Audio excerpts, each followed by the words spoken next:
In this video, we're going to be talking about some of the most popular rappers in hip-hop that have ruined their careers. Let us know down in the comments before we actually get started, which rapper do you think ruined their career? And we're going to start off with one that has been a big narrative in the community as of late, A$AP Rocky. Has he ruined his career or not? And I think the bottom line with this is that everyone is sick and tired of all the pump fakes. I think that's something that we could agree on, but has he actually ruined his career? I mean, he's been teasing this album for years. It's been well over 7 years since his last album, and people are just growing more and more impatient as time has gone on. Yeah, but listen, we've had this conversation probably over the course of like 20 different fucking podcast episodes, so I'm all worried about the album. I think when it comes to A$AP Rocky, if he does announce that album, everyone's foaming at the fucking mouth. So let's put that all aside. But that's where I want to start. Bro. That's what I want to ask you first, and I guess I have your answer. But like, people seem to be torn between either if this weight has built up more hype for the album or if it's made him lose it altogether.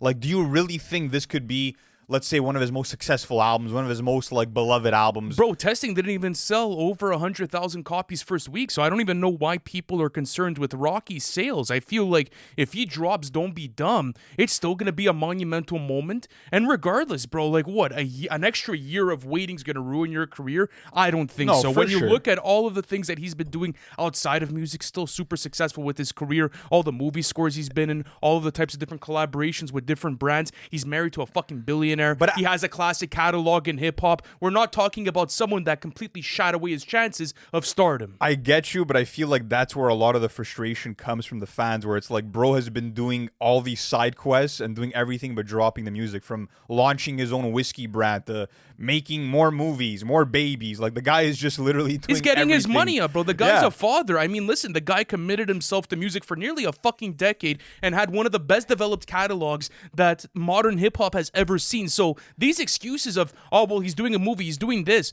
Bro, this guy went through so much shit this fucking decade with legal problems, COVID-19, and a bunch of other shit that I understand why this has been delayed. In my opinion, if you're saying that A$AP Rocky has ruined his fucking career because of this album, just stop listening to the guy. He is far from ruining his career. I think he's actually advancing it at this point. I agree with you. I don't know about advancing it. I do feel like he's at a crucial point where now he's released about 9 singles, and the most recent single that he put out went viral for all the wrong reasons, where it was Pray for the Gang featuring Casey, and it was an Apple Music exclusive for 24 hours, and it didn't even end up charting on that Apple Music Top 100 Songs chart. And what's crazy is that even if you look at the Spotify streams now, they're super low. People aren't caring about these singles, and to me, I don't think he's ruined his career. I think that he still has a fair shot with Don't Be Dumb, but it is a pivotal album, and people expect it to be a fucking masterpiece now. So I feel like the pressure is on more than it's ever been for him in his career. I think it's just a lot of unwarranted shit, to be honest with you, because when you look at a lot of the narratives, going back to the Apple Music exclusive, I found that post stupid, by the way, because Fajella ended up putting it out because it was a huge talking point in the community at the time that it did happen. Bro, people were just tired of the singles. I don't think that this is an indication of, oh, well, the guy's doing fucking 15,000 copies first week. I'll guarantee you guys this with everyone in this chat right now. I think he does more than testing first week with this new album. And it's not going to be hard to pass, bro. He has to hit 80 to 90,000 copies first week in sales. I think he's doing that fucking easy with this next one, especially with the anticipation. I think all of these narratives about Rocky's career going down the drain because, oh, well, he's launching side projects. He's a father now. You know, all those types of different narratives. Get them out of here. This guy has a classic fucking catalog in the genre. The guy's career is already solidified. It's been low-key solidified since 2013. That's not the debate here. He has his legacy. It's about, is he going to continue? Do you think he's ruined his career? No. There we go. No. I think it's end of discussion. Next up, let's talk about Young Thug. And when it comes to Thug, people probably will look at the year of 2025 that marks him potentially ruining his career. And I feel like it's for a reason that isn't as obvious as you think, right? A lot of people might think that, you know, him getting locked up is what caused his career to be ruined, but that couldn't be further from the truth, because that only built up more demand for new music from him and only built up his superstardom. But speaking of Thug, it's an interesting conversation just because, bro, he dominated the 2010s. Looking at the iconic mixtapes from Barter 6 to Jeffrey, even looking at him having a celebrated debut album with So Much Fun that was filled with slappers, like he was really, you know, paving his way. And even when he was in jail, he ended up dropping Business is Business, which was a well-sequenced album, well-crafted together. You had executive produced produced, Yeah, for sure. and creatively directed by Metro Boomin. And it's just crazy because he managed to drop a better album while he was in jail than when he actually came out. And to be honest with you, I feel like everything changed since his release in October of 2024. I feel like that's when Thug started to fumble. And people were hungry for that First Day Out song right after his release. And, instead of rushing a release to follow like some hip-hop tradition of dropping a song as soon as you're out, he decided, you know what, let me take my time and drop a song that'll have an impact. And he waited 6 months. Sorry, I think it was 6 months to drop Money on Money, and it didn't have that impact. It featured Future, and it was one of the most forgettable singles of his career. I think what didn't help either is that after that song came out, it was silence until you got different features, right? Mm-hmm. You got his feature on Wham, you got his feature on Music, you got his feature on the Chance the Rapper record, and none of them were all that impressive. Then, unfortunately, Thug was involved with that situation of him being called a snitch, and then there was the situation of the leaked phone calls, and people start to feel like the mystique was being carried away that he once held, and that he was more busy gossiping than actually working on himself as an artist. But a lot of this shit was out of his control, right? Like, it was a vulnerable point in Young Thug's career, and someone decided to fucking leak those phone calls for whatever reason it may be, right? We had numerous conversations on the audio podcast with Nick about how we felt like these conversations should have remained private. This was not for us listeners to listen to, but fuck it. They came out anyways, and the internet had a field day with them, right? And media companies made a lot of money within that sequence. I think that this is an interesting conversation.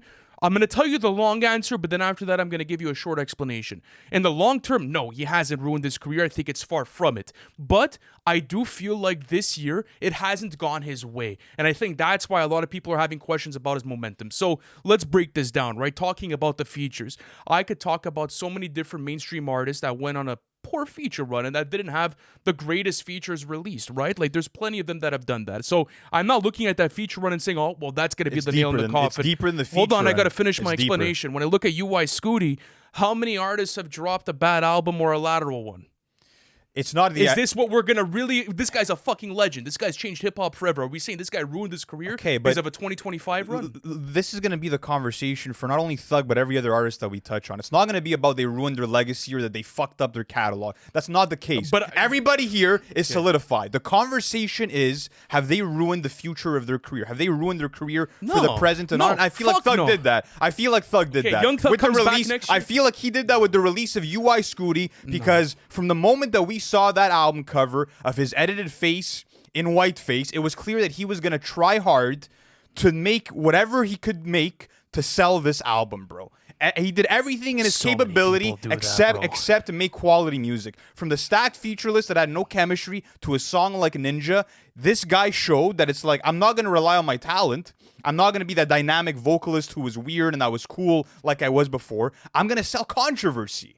And to me, this left a sour taste in a lot of people's mouth, and I feel like it's over a year since we've heard really high-quality, top-tier Young Thug material. So that's it. We're going to discard... And the hope is gone. So the hope is gone. So we're going to discard this guy's track record from the past fucking 10 years because of an album cover and controversy. I never said to discard his track record. Well, what are we talking about? But that's what I'm saying, though, is they got to look at the track record, right? You got to look at what this guy's done before this fucking studio album. Regardless of UI Scooty, all right, he missed the mark this year. It happened. It's also special circumstances. This guy was fucking locked up for years, yes, bro, and managed to drop a better album when he had no control over the music. Absolutely. How does that make sense? So then what? How does it make sense? Okay, so he dropped it in 2025, but now 2023 comes along. Business is one of the best trap albums of the year. We're gonna forget about that. Bro, we're gonna such a weak year for trap music. Like you gave that project a great rating. You just finished praising it. There's full of contradictions in what you're saying. There's not contradictions. You can't tell me. The point is, Young Thug is solidified as a trap legend. That being said, when it comes to the music he's making now, when it comes to the motion that he has now, it is nowhere what it used to be. But there was a point when UI Scooty came out that it was released alongside YFN Lucci's album. There was a point early on where it was outstreaming UI Scooty. That is, I'm sorry, for someone of Thug standards, that is very telling. That is very telling. We understand, Lou, but the way that you're looking at this is flawed. The guy had one bad career in his entirety of his entire career, bro. This guy had one bad year. What are we doing here? This guy didn't ruin his motion. Young Thug announced announces another album next year and its quality, We'll see. it's back to the same thing. I think you're just too quick because you got a bad album. I think he's lost the sauce. Okay, bro. so you think I Travis Scott lost the sauce for dropping No, Jack that Boys wasn't too? a solo album. Thug put out a solo album after much what? anticipation and a long wait, and he fucking missed it. He missed the mark. Okay, all right, let's keep Let's going talk on with about this. Kanye West. Kanye West, another artist whose legacy is set in stone, will go down as one of the greatest and most important hip-hop artists of all time. But there's no denying that we're in the fall-off era. There's really no denying it. I just like in this situation, it's different than a Thug and it's different than a Rocky because he's been active for a longer, right? Like it's like saying, did Eminem ruin his career with Revival? You could have that conversation, but it's been so long that it's at very this time, different, bro. This is years. This is years of, at the best, mediocrity from Kanye How West. is this different? You got 2 album releases in 1 year. Before that, the last drop was Donda, which we absolutely loved and called one of the best albums of this fucking decade. And we're going to come here and say this guy ruined his career. Listen, people didn't want to admit it in 2022 when he dropped Donda 2 and gave you a slew of unfinished verses and mediocre verses. They didn't want to come to terms with this even in 2024 when he dropped Vultures 1, where he clearly wasn't putting as much effort as before. think people knew at And that finally, with Vultures 2, people are finally coming down to the realization that it's going downhill. Could bro. you blame them though? Like put can't yourself blame in them. put yourself, let's say, in the listener's perspective, right?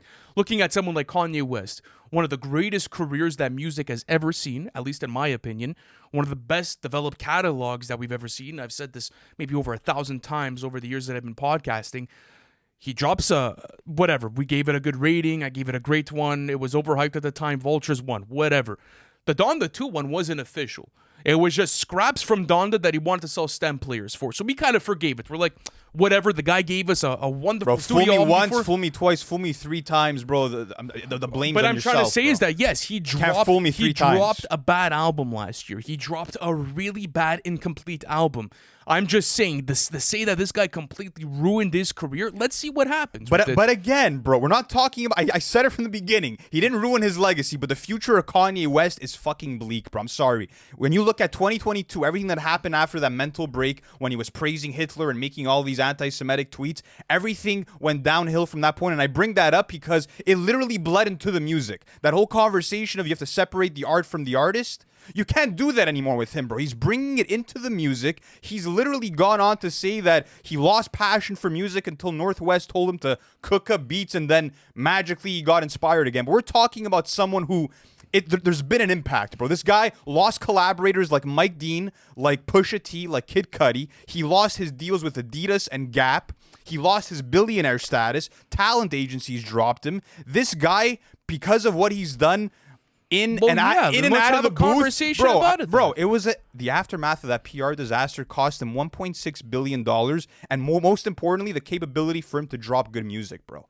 Everything fucking changed, and I'm sorry, bro. If you're going from making music with the likes of John Bryan and Mike Dean and Kid Cudi to switching that up to having, Sci-Hi the Prince and Consequence as your writers and swapping that out for Dave Bluntz as your writer and making AI music, it's cooked, bro. I'm sorry. No, we're at a cooked position, cooked. but we're gonna have a conversation about everything that happened besides the actual music. Because when you look at the track record, at least for this decade, he dropped 1 bad album. He did. I think where this situation really got cooked was, like you said, with the PR disaster. And then a lot of the fans felt torn because they're like, how could I now separate the art from the artist? Because this is really in my face and now it's bleeding into the music. We felt the same way when we were starting to review some of these new records where we're like, dude, we can't even fucking review this shit. It's garbage. But at the same time, understanding Kanye's circumstances and everything that's gone with his mental health breakdowns and him being in and out of hospitals and him giving his tales about what he suffered through, it's like, now do you not give him another chance for a studio album? And I think that's where a lot of Kanye fans are at, where it's like, fuck, you can't condone what he's saying because it's absolutely fucking garbage.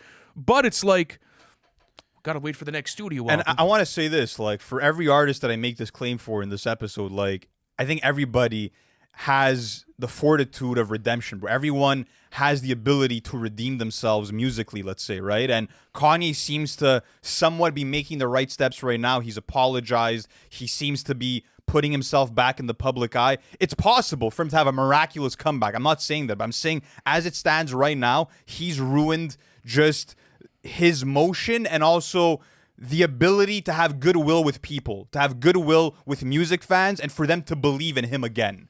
that's where it's at for Kanye. It's cooked, bro. That's how I feel. I think it's a bit of a cook situation. Let's talk about Lil Durk. Some people don't know this, but Durk has been popping since 2014.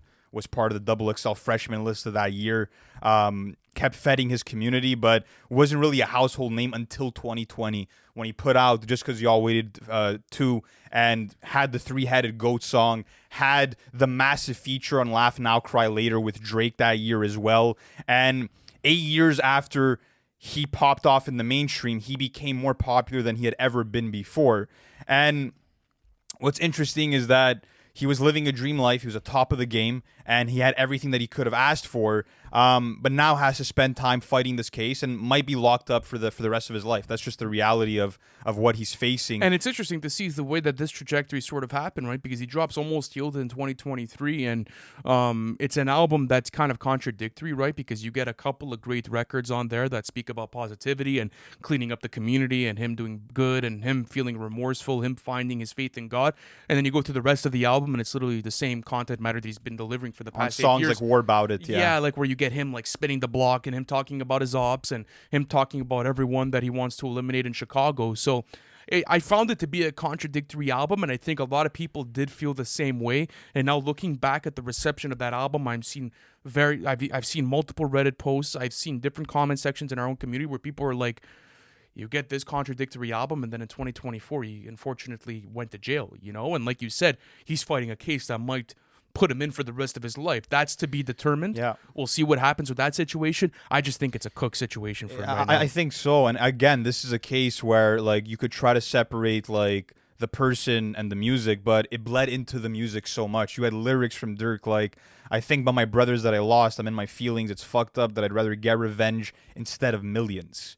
And hinting at different suspect things in interviews with academics and others, and it's all been well researched. It's just the fact that he put it all in the forefront, and he kind of, tried to have this image of positivity and uplifting the community, but it was all seemingly for a PR move and to try to, give people something new to believe in. And in reality, well, you know what? I think it's half PR move, but I feel like it may be something else. So correct me if you think I'm wrong, but I feel like Durk was in the situation where he saw that his biggest records that were really popping off, a lot of the content matter and a lot of the tones and type of production that you got within those types of records were very violent. They were very bleak, and that he was really attacking the Chicago drill sound that did put him on the map, bro. Like, that's his sound, bro. It's like trying to tell example, Young Thug, don't make ATL trap anymore and go into introspective jazz music. Like, you're not gonna chart the same. You won't resonate with your core fan base. So I think that he was in this sort of hard place where it's,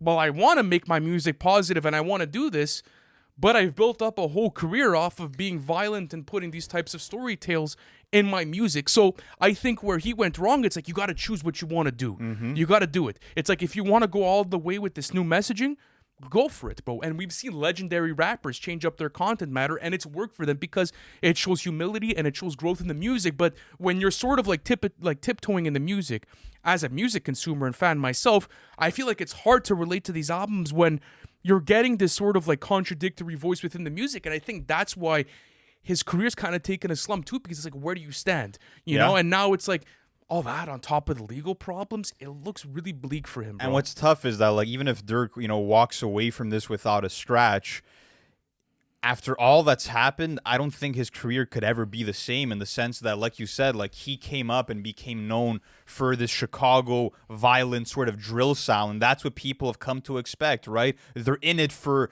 the bars about sliding for Vaughn and all this different stuff where it's like, he probably won't be able to really tap back into that, or even if he's out. Or if you do put yourself in that situation again, it's like you've been kind of doing this for the past, like, at this point since 2012. Like, it's gonna be 15 years. It's like people maybe want to see that growth and evolution from Durk's music.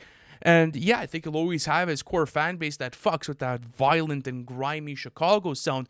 But at the same time, I think you got to move on, bro. If you want to do the Almost Healed, like, sort of vibe where you're going into this more positive messaging, talking about how God healed you, go for it. Don't be afraid to run with it. But for him, I could kind of understand it, because now it's like, well, I'm kind of alienating my core fan base, which I grew this core fan base from with different music, right? Like I grew this core fan base from violent music, so it's like, how do I abandon this? For now? sure. And the other thing too is that, like, you know, people from his actual fan base weren't even receptive to the latest album that came out this year, Deep Thoughts, where they had heard like previous versions that were teased and that were leaked, and it's like, oh shit, like now he's watering down his lyrics and altering songs because he can't rap about the same shit that he was prior. Like he's literally in an active case. And it was a bunch of Durk songs that were melodic and that were focused on relationships, and people weren't there for it, bro.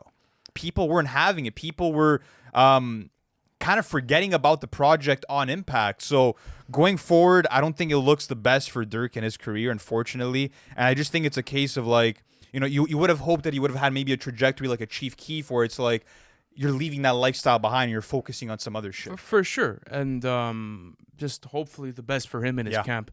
You know, I never want to see someone going through something. Roddy Ricch was on top of the world in 2019 and 2020, took the world by storm with his smash hit The Box, then doubled down by dropping his entire album, Please Excuse Me for Being Antisocial, which had way more hits on top of that. Then he had Rockstar with DaBaby, and this created a lot of demand and hype for Roddy Ricch to really become one of the new faces of hip-hop. And then 2 years went by without a new album, and then he explained that he was getting his life together and he wanted to live out real life experiences and wanted to be creatively inspired. And bro even compared his new album to My Beautiful Dark Twisted Fantasy. The no skip policy. The no skip policy. Crazy. Yes, bro. Absolutely insane. He hyped it up. People bought into the hype, and that's the year that he ruined his career, unfortunately, in my opinion, was in 2021 when he dropped Live Life Fast, and people very fast moved away from the album, and it sounded like he made the album very fast, maybe within a week. That's what it felt like. It did feel like that. And I think it was this unanimous decision from the entire music community where people said, no, this is definitely not something that should be coming from Roddy Ricch's camp. This is something that feels rushed, it feels incomplete, and it kind of feels directionless, right? I remember... Actually, NFR Lore here, this was our first ever live album reaction for the Patreon, right? You and I were super excited. I remember the community sentiment like it was yesterday. People were fucking dying for this album because they said, listen, bro, this guy could do no wrong. Since 2019, he has been dropping banger after banger. He gave us a great studio album with Please Excuse Me for Being Antisocial. What could possibly go wrong here? Even if he makes a lateral move from that same studio album, it seems like all of the pieces are going to be there for him. It was obviously not the case. And then he got on Twitter and he needed some explanation, right? He saw all the hate and then he tweeted, y'all playing with me, I'm dropping Feed the Streets 3 next year, which he did. And it didn't hit the same way. It was better than Live Life Fast, but it's like now you got to do catch up, bro, because that next studio album, when we had this conversation about different legends, right? Whether it was Drake, after Take Care comes back when nothing was the same. Same thing with Kendrick. He dropped something like GKMC comes back with The Pimp a Butterfly. Nas did it.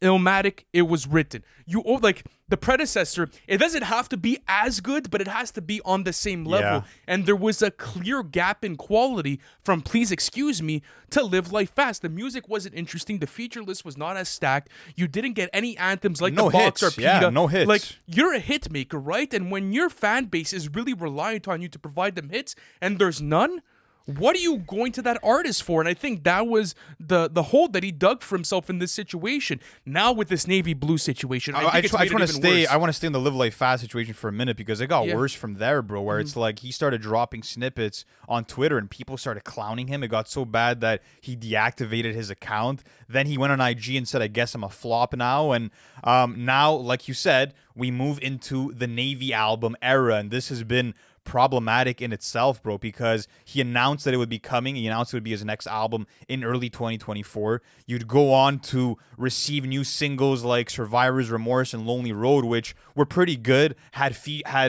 production from Terrace Martin, which was a nice twist to have some live instruments in the mix for Roddy. It felt like he was maturing as an artist, but it didn't make any waves. If we're being real, those singles didn't really affect or impact the hip-hop community as a whole. And then we go on to the real problem with the Navy album, which what that is. This has been a big problem. I think like if you're delaying and moving your placeholder dates since 2024, at that point, like why even announce the album? It's kind of this weird place for Roddy because I feel like at least from his situation, he wants people to know that he's still active, and I think he kind of wants people to understand that he's still cooking and this album is going to be grand. But, you know, when you're giving people pump fake after pump fake, like, just tell your distribution company to take the album off of iTunes at this point. Like, we know it's not coming. I think it's maybe this constant reminder because now there's this lore built up, not only from NFR, but other publications where Ganavi album, coming soon, placeholder date. I'll give from you the iTunes. dates. First date, it would drop December 6, 2024, but it didn't.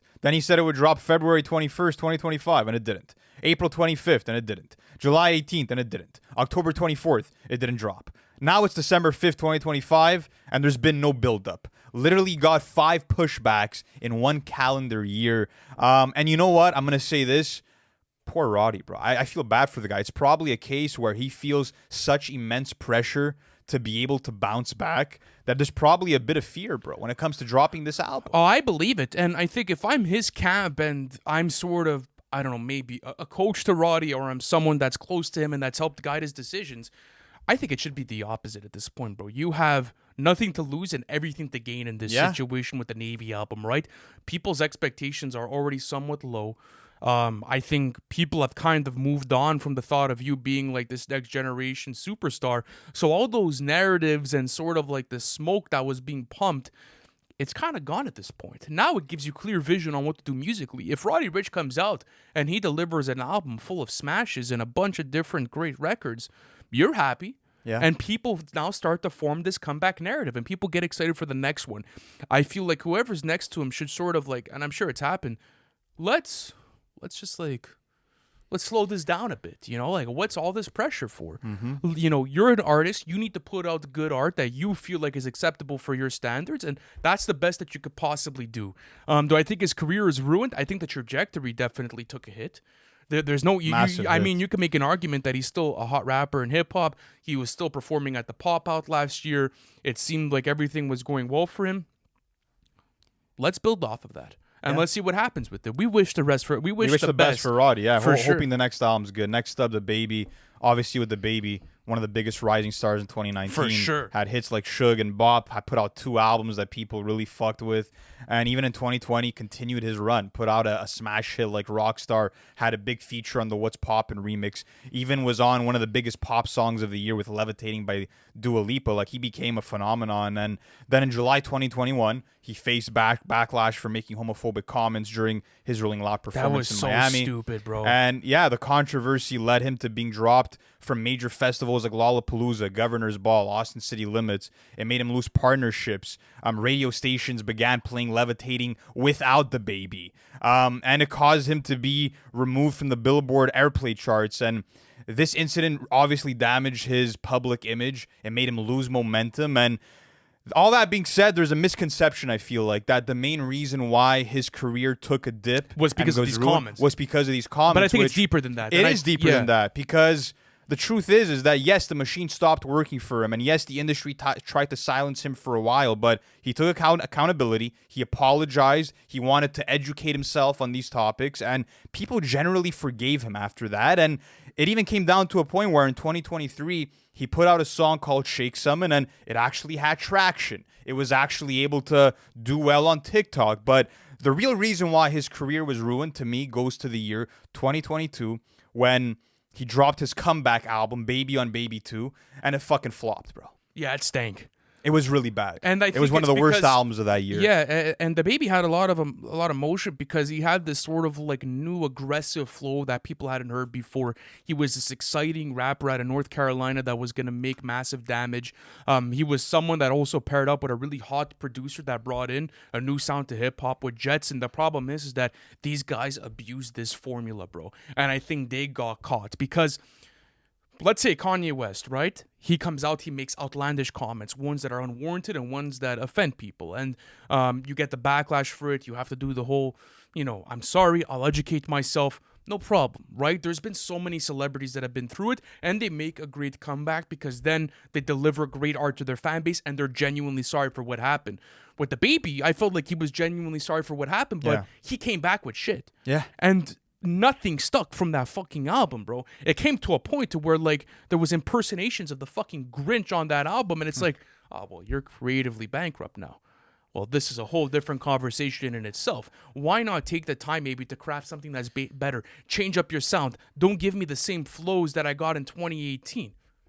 Yeah. He was literally giving you the same flow year after year after year, and there was nothing you could do about it as a listener. He was like, fuck you, take it. Take this sound and eat it. It was take it or leave it, bro. And I don't care. It only got worse from that point on. You get the how the fuck is this a mixtape, which flopped hard back in 2024. And to make matters worse, DaBaby tried to get motion by making a song and video titled Save Me, which was sort of like a reenactment and revisionist history of the Irina Zarutska train tragedy, which it just kind of left a poor taste in people's mouths. Like, what are you doing, DaBaby? Come on, bro. You could do better. Just change up the flow. That's it, bro. Change up the flow and get new producers and then come back with something that we might care about. But I feel like at this point, DaBaby's fan base has left, and I don't know if they're coming back, bro. I don't know if they're I think it's been back. poor decision, bro. It's almost like let's do everything else besides make good music. But one last conversation that we need to have is actually about Chance the Rapper. That's bro, the last because one, yeah. You and I, we have maybe the same opinion on this rapper, but I think we have some disagreements in certain areas of the conversation. For sure. So back in 2019, he drops The Big Day, and it becomes a huge PR disaster for him, bro. And I think that there's a lot of rappers that have dropped poor albums. There's a lot of rappers that had that type of momentum where they're coming off of Grammy wins. They're coming off of some of the biggest highs of their career, and they completely flop, right? Example, someone like Nas with Nostradamus. Same situation, low-key, right? Had this built-up career, had the trajectory, drops his worst studio album, bro. People were genuinely confused to why he would ever put that out. Low-key, not even that bad of an album, though. But with Chance, the music was so poor that people completely just said, you know what, bro? I don't even want to give you another chance. So let me ask you this, all right? No pun intended. No, but let me ask you something before we keep on going. I'm just curious to hear your answer on this. Yeah. Do you think any other album in the history of hip-hop has ever negatively impacted an artist as much as The Big Day did for Chance the Rapper? I think Revival put Eminem in a weird position, bro. He's still one of the biggest artists in the world. I understand. That game, no, bro. for sure. We Okay, can't play that game. maybe if like he would have dropped Revival. I think it is the case with The Big Day. I don't think we've ever seen an album negatively maybe we're not impact. thinking about it, but I'm just kind of thinking about the way that it happened to M, right? Because with M, bro, it was so bad that he had to put out an album, bro, literally like 8 months later to be able to keep the fan base up, and then you got this beef, quotation marks, with MGK to be able to bring it back, bro. That album fucking flopped. It was low-key the same situation, but M was proven at that point, right? One of the biggest global superstars still at that point, but it was 4 years since he released a studio album. With Chance, I feel like it's a similar situation, but it's also a different one at the same time because Chance still needed more to prove himself as an artist, in my opinion, and for his fans, right? You got iconic mixtapes from the catalog, and then you got his debut studio album with The Big Day, and now it completely flopped. So people are like, how do you go from acid rap, or even if you want to say your Grammy-winning mixtape was all that great, and now you're giving me something as trash as this, where I go through this feature list, and it's just like, let's take rap caviar artist after rap caviar artist, and let's fucking throw it at a wall. Let's build up a feature list of 25 different ones. I think the conversation, like, we know what The Big Day, what it did. I think that it boils down to this. It didn't ruin his career. We just saw the effects of Starline. It was getting Grammy consideration. It is one of the stronger albums from a mainstream artist, you could say, in 2025. He really showed that as a writer, he's only grown, he's only improved. Had incredible songs on there, like The Highs and the Lows and others. That being said, going back to that 2016 point, this guy was making music with Kanye West. This guy was winning Grammys. This guy was being featured in fucking Super Bowl Dorito commercials. Like, he was on his way to massive superstardom, to being one of the biggest stars in hip-hop. And I think that he fell off that ladder. I don't think he's going to get back on that ladder, and that's okay because he's making good music. I think that his fan base ate up Starline. They loved it. I think that's amazing. It's his for best him. studio He's album. going to continue to tour. He's going to continue to thrive. There's no denying that. But again, that trajectory that he was on, it's over for that side. So, I think so, and I think he's accepted it too, I think right? he accepted it for sure. And I think Chance is in the best place he's been probably in the past 10 years, bro, musically.